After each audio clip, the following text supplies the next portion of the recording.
A well-stocked emergency roadside kit is key to ensuring your safety and the safety of others should the unexpected occur while traveling.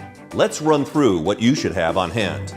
Start with the basics: washer fluid, coolant, jumper cables, a properly inflated spare tire, wheel wrench, tripod jack, and fire extinguisher. From there, a toolbox is a good idea.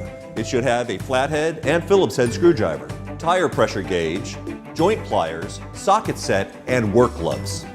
Duct tape is never a bad idea either.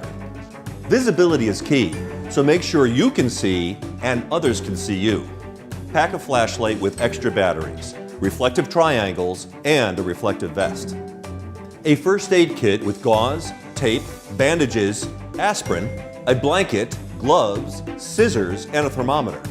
And don't forget about drinking water and non-perishable snacks. These can come in handy if you're stranded. If the season calls for it, make sure you have an ice scraper and a shovel in your vehicle. An extra blanket is a good idea too. Take time today to prepare. You may thank yourself tomorrow.